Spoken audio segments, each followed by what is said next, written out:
두 번째 시간입니다. 그래서 개정사항하고 그 외 중요사항을 비교를 해보는 시간을 갖도록 하겠습니다. 23년 4월 11일 이후에 개정된 거예요. 그 전에 개정된 내용들은 이미 여러분들이 잘 알고 있고 작년 시험과 맞물려서 그러니까 올해죠. 올해 1차 시험 그 즈음에서 변한 사항. 자, 이것이 이제 내년에 시험 보시는 여러분들한테는 적용이 되는 사항들이죠. 어떤 거냐? 기본법에서 이제 소방 자동차의 범위가 정해져 있고요. 근데 이제 소방 자동차에 운행 기록 장치를 부착해라, 장착을 해라 합니다. 어떤 차에? 펌프차, 탱크차, 구조차, 무인방수차 해서 그 범위를 정해지고요. 그 다음에는 이제 하나하나씩 시행 일자, 이제 4월 27일 날 시행. 법을 보다 보면 개정이 있어요. 개정이 뭐예요? 바뀌었어, 이제. 바뀌었는데 관리사는 시험이 개정일 기준이 아니고 시행일 기준이에요. 시행일. 여기 보면 통신망, 정보통신망의 훼손은 이중화. 그러니까 이제 뭐예요? 이중화라는 건 이제 두 개로 하나가 뭐 잘못되면 다른 하는 걸로 하나 한다. 그래서 이중화를 시켜야 되는데 이게 시행이 언제냐면 내년 4월.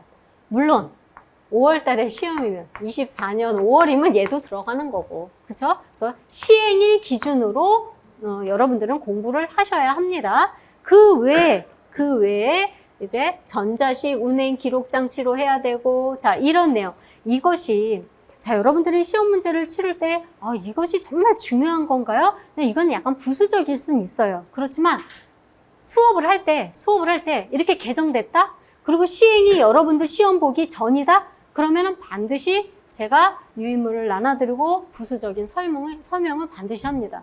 예. 그래서 이런 거 개정됐다, 시행됐다 이거 걱정하지 않으셔도 됩니다.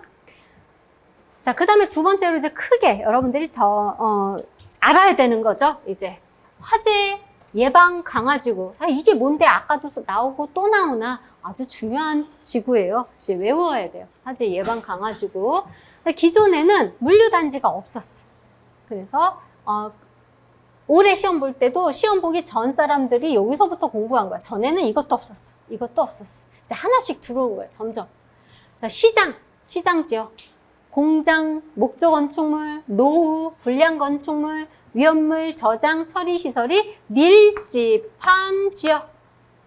시장 밀집 지역? 아니에요. 시장 지역이에요. 시장 지역. 그 다음 밀집한 거 4개. 포메리아 4개.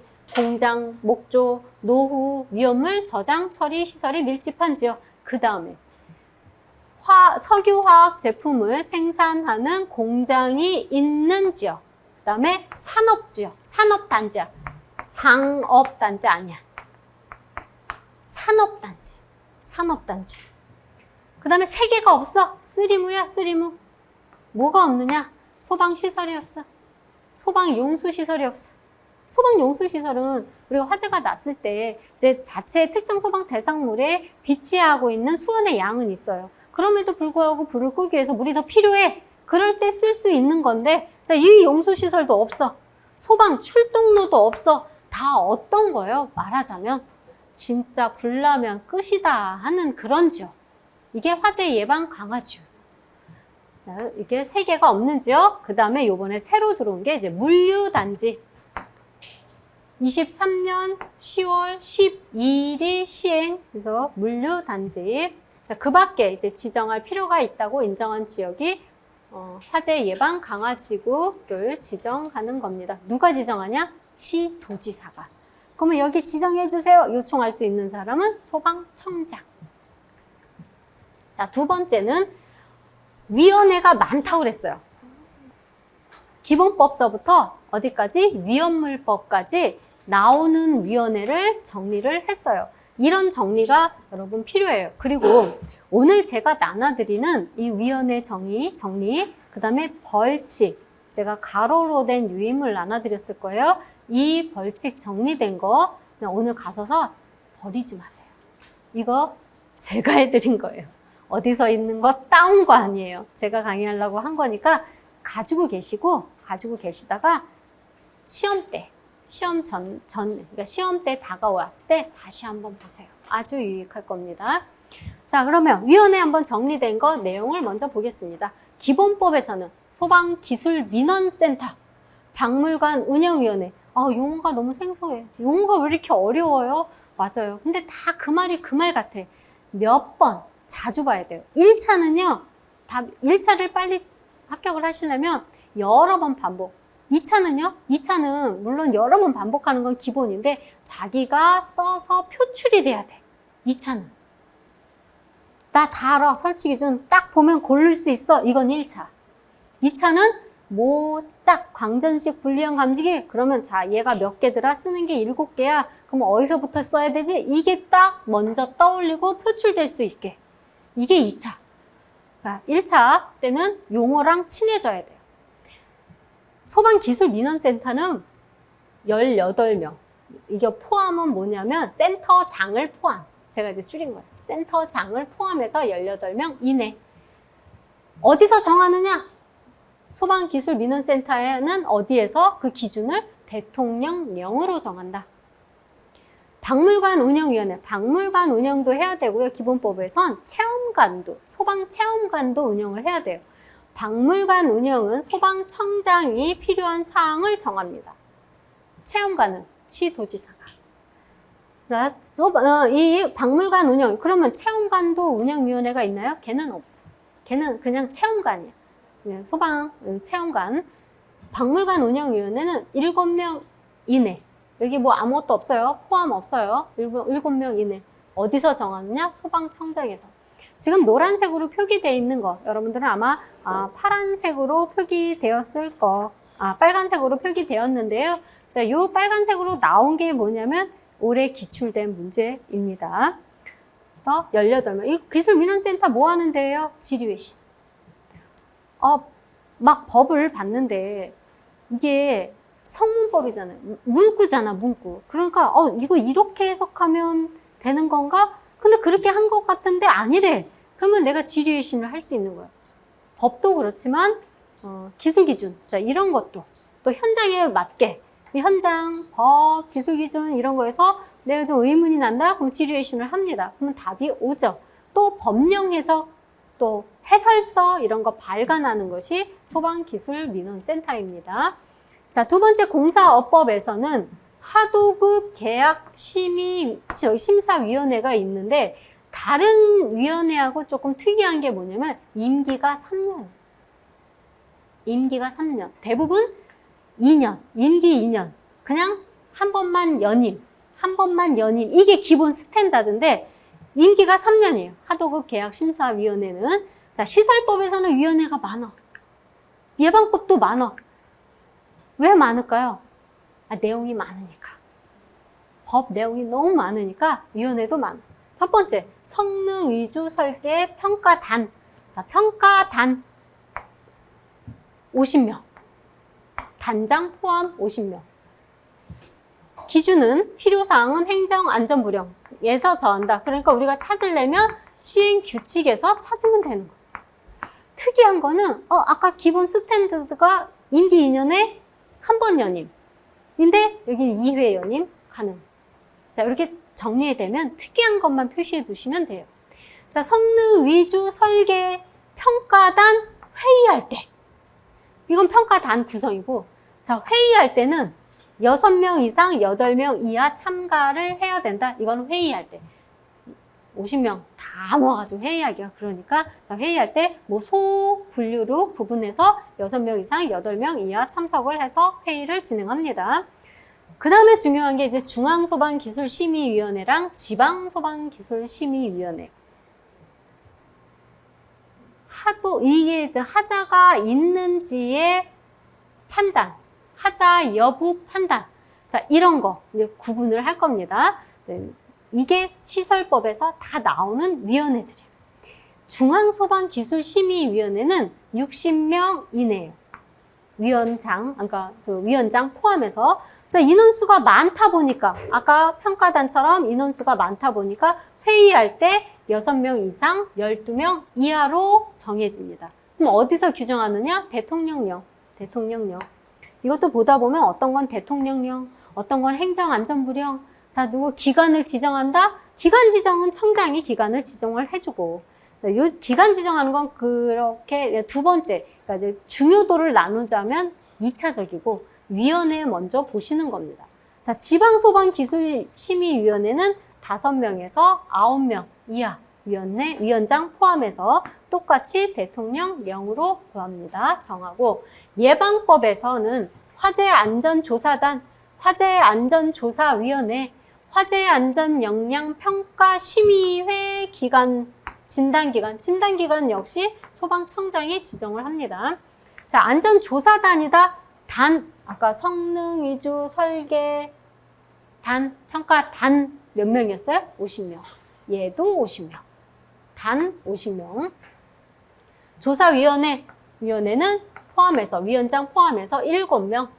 평가심의회는 소방청장이 운영을 하는데, 이 회장을 포함해서 12명 이내, 12명 이내. 소방청장이 운영을 합니다. 12명 이내에. 자, 다중에서는 이제 화재위험 평가를 대행자를 지정합니다. 대행자 지정, 소방청장한테 내가 대행을 하겠습니다 하고 등록을 하는 거예요. 청장이 지정, 이게 등록을 하면 이게 다 보겠죠. 이 사람 뭐 장비도 잘 구축돼 있고, 뭐 컴퓨터도 있고, 인력 구성도 다 돼 있네. 그러면 이제 지정을 해줍니다. 자, 사고조사위원회, 이거 위험물법에선 사고조사위원회 위원장 포함해서 7명인데 대통령령. 보면 대통령령이 많죠. 대통령령으로 그 필요한 사항을 정해요. 자, 행정안전부령으로 정하는 거, 이게 성능 위주 설계 평가다. 이렇게 다 흐름이 비슷한데 하나가 틀린 거. 자, 성능 위주 설계 평가단은 2번 연임이 가능합니다. 자, 위원회를 정리를 한 거고요. 세 번째는 벌칙이에요. 여러분, 가로로 나눠드린 유인물을 보세요. 가로로 나눠드린 유인물. 이 벌칙 및 행정처분은요, 제가 시설법, 가장 중요한 게 내용이 많은 게 시설법이에요. 그러다 보니까 시설법에 그 위반했을 때 기준 벌칙이라든지 이런 게 너무 많으니까 얘를 가장 위에다 뒀어요. 시설법. 그 다음에 상황에 따라서 해당되는 징역과 그 벌금, 높은 거서부터 낮은 순서로 정리를 했습니다. 자, 이제 5년 이하 5천만 원 이하, 이게 또는이에요. 5년 이하 징역을 살던, 또는 5천만 원 이하의 벌금이 부과되는 거. 소방 관련 법에서는 위험물 빼고, 요 4가지 법에서 위험물은 세요. 위험물은 세. 걔는 왜냐면 누설, 누출, 자, 이런 걸로 해서 화재가 나면 사실 엄청 커요. 그러다 보니까 벌금이나 이런 징역 이런 것들이 조금 요 흐름하고는 조금 체계가 좀 달라요. 또 금액도 큽니다. 자, 먼저 5년 이하 징역 또는 5천만 원 이하의 벌금. 여러분, 징역, 금고. 뭐가 달라요? 위험물 가면 또 금고가 나와, 금고. 징역은 노역을 사는 거고, 금고는 아니, 금고도 구류가 돼요. 구치소에 있는 거예요. 근데 노역을 안 해. 그 차이입니다. 근데 이제 이 예방법까지는 다 징역으로 나오고, 금고가 나오는 건 위험물법. 징역 또는 금고. 이렇게 나옵니다. 자, 5년 이하 5천만 원이 가장 크다 그랬는데, 시설법에서, 자, 2번, 3번 보지 말고 먼저 시설법 보겠습니다. 소방시설. 소화설비, 경보설비, 피난구조설비, 그 다음에 소화용수설비, 소화활동설비. 자, 이게 소방시설이에요. 소방시설의 폐쇄, 차단 등의 행위를 한 사람, 5년 또는 5천만 원. 자, 그런데 내가 폐쇄 차단으로 해서 사람이 다쳤어. 그러면 업이에요. 7년 또는 7천만 원. 이제 죽었어. 내가 소방시설을 폐쇄 차단해서 사람이 사망했어. 그럼 당연히 더 올라가겠죠? 10년 또는 1억 원. 기본은 5년 이하 또는 5천만 원에서 자, 요 두 가지 이 상황에서 상해했다, 사망했다 하면 늘어나는 거. 자, 그리고서는 동일하게 금액을 가겠습니다. 자, 기본법에서는 5년 이하 또는 5천만 원 이하의 벌금이 어떤 것이 있느냐? 다 7가지예요. 기본법에서 이 기본법은 그렇잖아. 내가 구조구급 활동을 해야 돼. 그러니까 소방 활동을 해야 돼. 불도 끄고 소방대 활동도 해야 되는데 방해를 해. 자, 위력을 사용해서 소방대 화재 진입, 인명구조, 구급 활동을 방해했다? 그러면 기본법에서 제일 높은 거. 이 4가지 법에서 높은 거서부터 한다고 그랬어요. 물론 2번, 3번은 이 행위를 한 거에서 사망했다, 상해했다 그것만 달라지는 거고 이제 밑에는 기본적으로 동일합니다. 자, 두 번째는 뭐냐면 고의로 방해했어. 현장 출동을 하는데 고의로 방해했다. 세 번째, 출동한 소방대원에게 협박, 폭행 행사해서 소방활동을 방해했다. 네 번째, 소방장비 파손, 효용을 해서 소방활동을 방해했다. 다 뭐 했어요? 소방활동을 다 방해한 사람이야. 다 방해한 사람. 근데 3번은 왜 밑줄을 쫙 껐을까요? 어떤 경우냐면 자, 이렇게 1번부터 7번까지는 3번 빼고 이 6가지는 내가 이런 방해 행동을 했어. 그래서 5년 이하 또는 5천만 원의 벌금을 받았어. 그러면 형법상, 우리 소방법상 말고 형법상 감경, 어떤 상황이 됐어. 내가 심신미약자여서 내가 그때 술 먹고 내가 잘못했어요. 뉘우쳐서 그럼 감경을 해줍니다. 그래서 감경 기준이 있는데 그럼에도 불구하고 이 3번 항목은 감경 미적용. 감경을 안 해준다는 거야. 아무리 심신미약 상태에서 이런 행동을 했다 하더라도 다 받아라 이거예요. 감경을 안 해주겠다. 그게 3번 항목. 3번 항목. 이제 두 번째는 가장 많은 3년 이하 또는 3천만 원 이하의 벌금에 해당되는 거. 먼저 시설법부터 보겠습니다. 시설법. 공통적으로 3년 이하 3천만 원 이하의 벌금에 해당하는 거는 업등록을 안 하고 영업을 하면 3년 이하 또는 3천만 원이에요. 시설법이면 어떤 업이라고 그랬어요? 관리업. 시설법은 관리업. 물론 예방법도 관리업인데 예방법은 사실 이 관리업, 소방시설 관리업, 관리사에 대한 것을 다루는 게 아니라 화재의 예방을 다루는 거예요. 그러면 대상물, 특급 대상물, 1급, 3급, 대상물, 선임 자격자 이런 것을 예방법에서 해요. 그래서 관리업을 등록하지 않고 영업을 한 사람, 공사업법이면 시설업이죠. 시설업에 몇 가지가 있다 그랬어요? 4가지. 어디서부터? 설계업부터. 설계하고, 공사하고, 감리하고, 방염 처리하고. 자, 이렇게 4가지가 시설업이에요. 시설업을 등록하지 않고 영업을 했어. 그러니까 업등록하지 않고 영업하면 안 돼요. 소방은 무조건 등록을 해야 돼. 등록증을 발급받아야 돼. 사업자 등록증 말고 업등록. 사업자 등록증보다 더 중요한 게 업등록이야. 업등록. 등록을 하지 않고 영업을 했다? 그러면 3년 이하 3천만 원.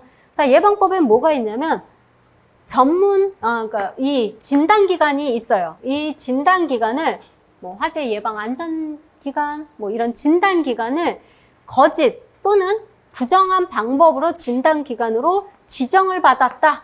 자, 이런 자들도 다 3년 이하 3천만 원 이하의 벌금에 부과됩니다. 그러니까 즉 미등록하고 한 거는 3년 3천만 원이야. 미등록. 이 4가지 기본법으로 다중 빼고 영업 위험물 빼고. 자, 그다음에 3년 이하 3천만 원. 됐어요.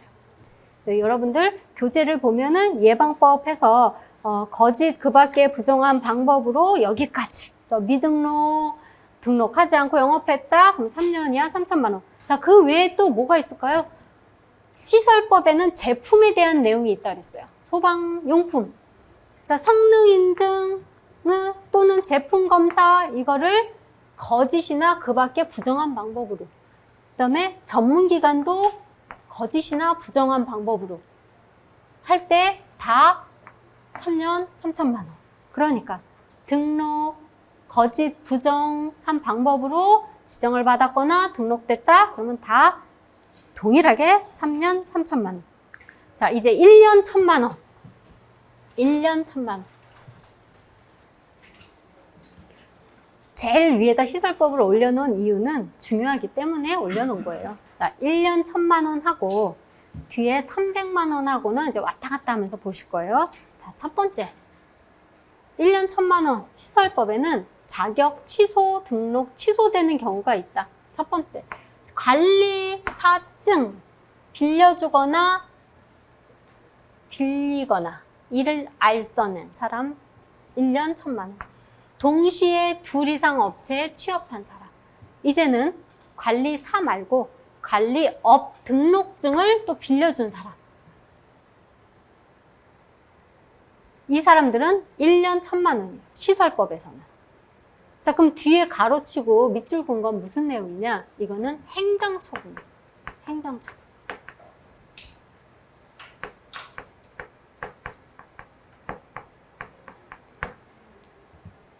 세요. 관리사, 이 시설법이 세. 어렵게 관리사증 땄는데 빌려주거나 빌리거나 하지 말라는 거예요. 자, 빌려줬어. 관리사증을. 그러면 행정처분이 뭐냐면 1차에서 바로 적발되면 바로 자격 취소야. 자격 취소. 돈은요? 내야지. 돈은요? 내야지. 돈도 내고 행정처분도 해요.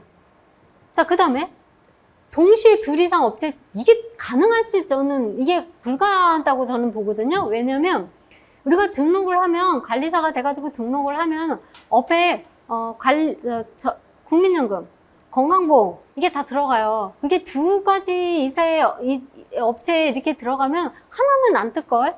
자, 그리고 그 업체 그 두 개면 하나의 선임으로 내가 할 수가 없을 텐데 이거는 자동으로 걸러지는데 아무튼 법조항이 그대로 있어. 동시에 둘 이상의 업체에 취업한 사람 1년 또는 돈으로 하면 1천만 원. 그리고 1차에서 이 사람도 자격 취소해요. 빌려주면 안 돼요. 아, 나 기술사 공부할 거야. 걸어놓고 해야지. 안 돼요. 관리사는 참여를 해야 돼요. 점검할 때 참여를 해야 돼요. 네. 자, 그 다음에 이제 등록증에 가는 거야. 등록증도 빌려줬어. 등록 수첩도 빌려줬어. 이거는 야, 우리 명의 있으니까 우리 명의로 해가지고 그 점검해. 명의, 그러니까 회사 그거를 빌려주거나 빌리거나 알선했다. 그럼 여기도 똑같이 1차 등록 취소해. 즉 시설법은 이 세 가지 항목이 걸렸다. 그러면 1차에서 취소해. 2차 취소. 금액은 1년 또는 1천만 원. 1년 또는 1천만 원. 자, 그러면 이 얘도 관리업이잖아요. 그럼 공사업법 볼까요? 일단 요 자격에 대한 거. 공사업법은 300만 원에 가 있어, 그게. 공사업법은 시설업이잖아요, 시설업. 자, 한 장만 넘겨보시면, 자, 다른 자한테 상호, 그러니까 다른 자에게 등록증이나 등록수첩을 빌려주면 벌금이 300만 원이야, 공사업법은. 벌금이. 그러니까 누구보다 작아요? 네. 시설법보다 작아. 그러니까 관리업보다 작아. 자, 그리고 행정처분도 1차에서 취소야. 이거 아니고 일단 6개월 정지. 그리고 2차에서 취소야. 공사업법은. 자, 그 다음에 수첩을 빌려줬어. 내가 공사업의 주일력이야. 주일력인 등록은 돼 있는데 내가 공사업의 소방기술자로 현장에 투입하지도 않고 그냥 증만 있어. 자격수첩 또는 경력수첩을 빌려준 사람 300만 원이야. 공사업법은 300만 원. 행정처분은 이거는 관리업하고 똑같이 1차에서 취소. 그러니까 내가 증 빌려주면 무조건 취소해. 1차에서. 자, 그 다음에 동시에 둘 이상 업체에 선임이 됐다. 그러니까 취업을 했다. 그러면 이건 6개월 정지도 아니고 1년 정지야. 공사업은. 그러니까 공사업법에는. 시설업은 1년 정지, 그 다음에 두 번째에 취소해.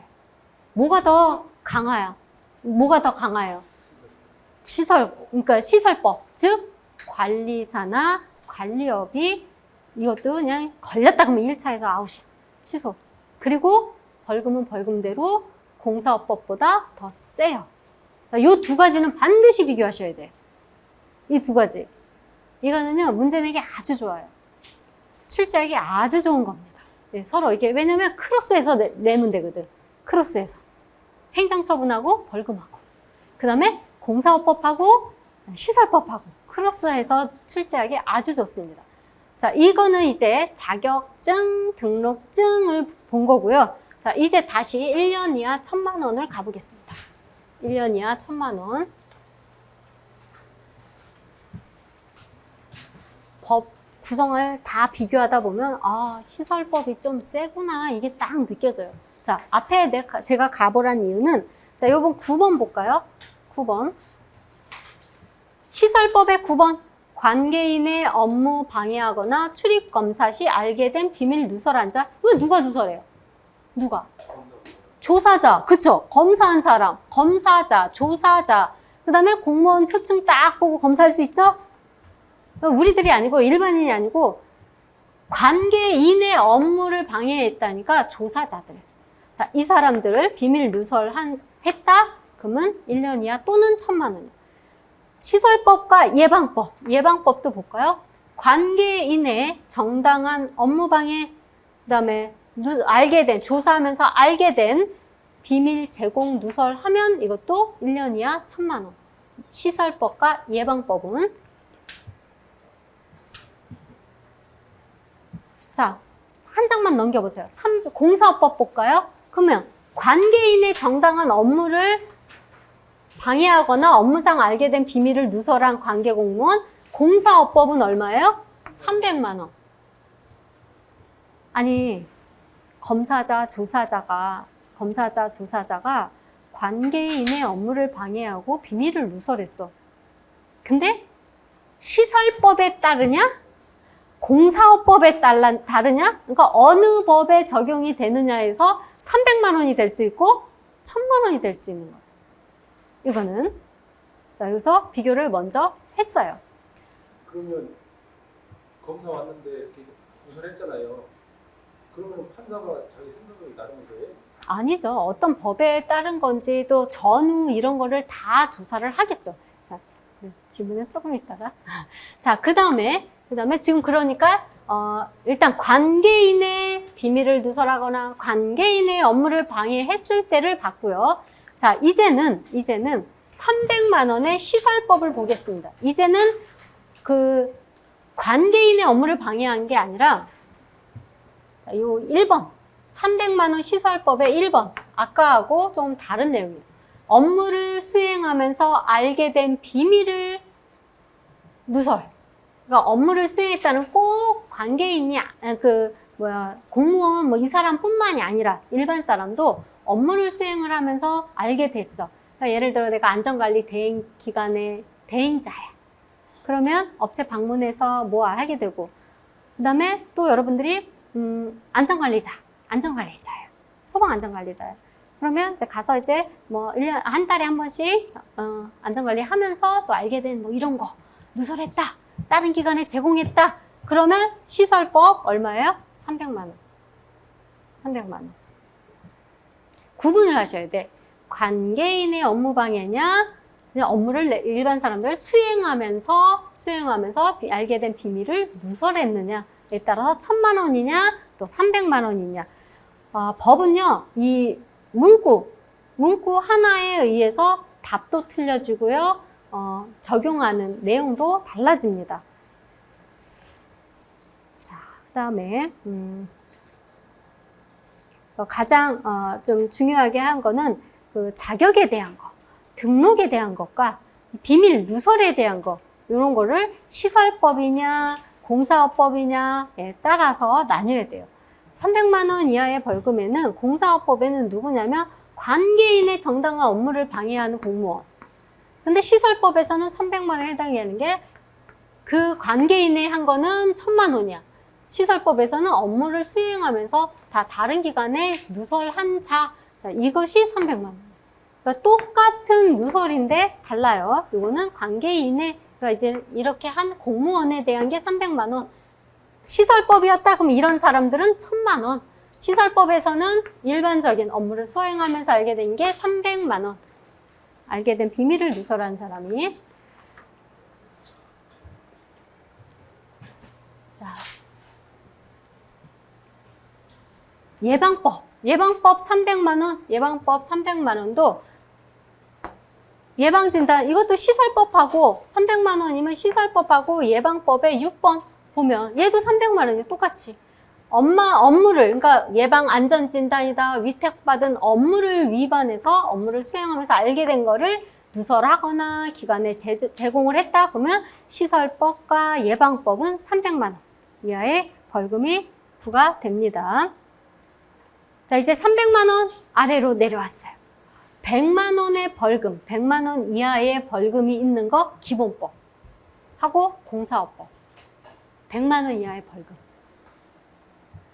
기본법에서는 100만 원 이하의 벌금 가장 많이 나오는 게 이제 생활 안전 활동을 방해한 사람, 피난하라고 그랬는데 그 명령에 따르지 않은 사람, 그리고 아무 이유 없이 물 사용하는 이거를 방해한 사람, 조작도 못하게 방해하고 이런 사람이 100만 원 이하의 벌금이에요.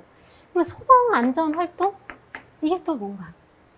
소방 안전 활동하고 비교해서 알아야 될 게 생활 안전 활동하고 소방 지원 활동을 구분하셔야 돼. 기본법에서 이제 두 가지 활동이 나와요. 근데 소방 지원 활동을 방해했다? 그럼 얘는 없어. 벌금이 없어. 아무것도 없어. 과태료도 없어. 근데 생활 안전 활동을 방해했다? 그럼 벌금이 100만 원. 무엇이냐? 소방 지원 활동은 이제 뭐 급수, 배수, 제설은 치워야 되는 거. 그 다음에 소방시설이 오작동이 났는데 이거 좀 처리해 주세요 하는 사항. 이게 소방 지원 활동이에요. 이걸 방해했다고 그래가지고 뭐 벌금 부과하는 건 없어요. 자, 그럼 생활 안전 활동은 뭐냐? 내가 어디 세탁기에 꼈어요. 저 혼자 고립됐어요. 여기 멧돼지 나와요. 그런 거. 이게 생활 안전 활동이에요. 이런 생활 안전 활동을 방해했다? 그럼 100만 원이야. 벌금이 부과돼요. 얘는 없어요. 얘는 있어. 그리고 또 어떤 활동인지를 또 구분해서 알아야 돼. 기본법에서는. 자, 일단 피난 명령 설명했고요. 자, 그럼 100만 원 이하의 벌금의 공사업법에는 이제 뭐 자료를 제출해라 그랬는데 거짓으로 하거나 제출하지 않거나 또 출입해서 관계 공무원이 출입해서 검사하고 조사해야 되는데 그것도 하지 마세요. 거부하고 방해하고 기피했다. 자, 이런 사람들 100만 원 이하 벌금. 그래서 중요하게 벌금이 그러면 이걸 다 해요? 요거밖에 없어요? 공부할 만하죠. 그게 아니고 제가 번호를 따다가 갑자기 이게 푹 건너뛰었죠. 그러니까 뭐예요? 많은데 적어도 이 정도는 비교하고 그 다음에 많이 출제되는 위주로 제가 그러니까 벌칙을 정리를 한 겁니다. 이 벌칙은요, 공부하실 때 기본법 했다? 그럼 기본법 문제, 예상 문제 풀기 바로 전에 정리가 쫙 돼 있어요.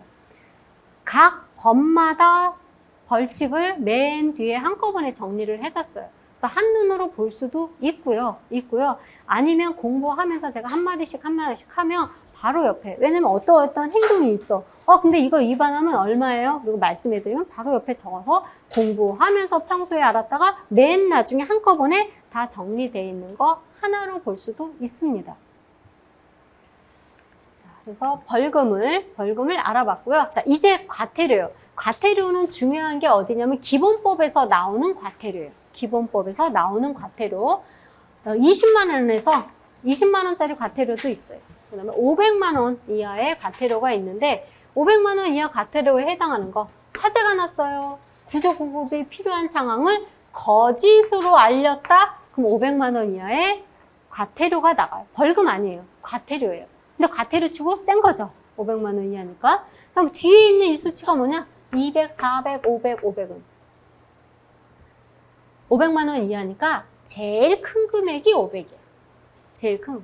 1차, 2차, 3차, 4차로 나뉘어지는 거예요. 근데 요거는 기본법에서는 사실 조금 법이 과태료가 좀 어렵게 나왔다 그러면 자, 2차에 얼마입니까? 이렇게 물어볼 수 있어요. 이렇게 큰 틀로 물어볼 수도 있고 2차에 얼마냐? 이렇게도 물어볼 수도 있는데 공부하는 순서가 있죠. 먼저 큰 틀로 공부를 하고 그 다음에 세부적으로 보는 거예요. 그게 내가 자리가 잡아지면 그때 분석을 하는 거예요. 그 다음부터. 자, 두 번째는 정당한 사유 없이 정당한 사유 없이 화재가 재난, 재해 자, 이런 상황을 알리지 않았을 때도 500만 원. 이건 1차, 2차, 3차 없어요. 그냥 500만 원. 자, 200만 원 이하 과태료에 해당하는 것은 명칭을 유사한 명칭을 쓴 사람. 한국 119 청소년, 119 청소년단, 자, 이와 유사한 명칭을 사용한 사람 200만 원 이하. 자, 근데 200만 원 이하의 과태료에 조금 특이한 게 있어요. 200만 원 이하의 과태료에 부과하는 경우를 이제 법에서 딱 정리했어. 여기 1, 2, 3, 4가 해당돼. 그런데 뒤에 규칙으로 세부 기준으로 조금 가면 소방 자동차의 출동에 지장 준 사람은 큰 법에서 위에 법에서 200만 원 이하의 과태료인데 세부적으로 가면 얘는 100만 원이야. 100만 원도 200만 원 이하는 들어가요. 100만 원. 소방활동 구역에 출입한 자도 100만 원. 이름 유사하게 쓴 사람은 200만 원. 자, 그런데 여기서 끝났으면 100만 원도 200만 원이니까 이렇게 하는데 하나 더 비교를 해주셔야 돼. 얘는 100만 원 이하의 과태료 그래놓고 진짜 100만 원이야. 그러면 진짜 금액은 맥시멈 금액은 얘도 같죠? 그러니까 구분을 해서 알아야 돼. 어렵게 나오면 얘 3개 하고 얘 하나 이렇게 해서 나오면 과태료 금액이 다른 것은 그럼 얘야. 근데 아직까지는 그렇게 꼬여서 어렵게 나오진 않았는데 자, 200만 원 이하의 과태료에 4개가 있어. 근데 이 두 가지는 2번, 3번은 금액이 100만 원이라는 거야. 100만 원. 밑에 100만 원 이하의 과태료에 해당하는 것도 또 있어, 별도로. 이렇게 3개는 100만 원이다.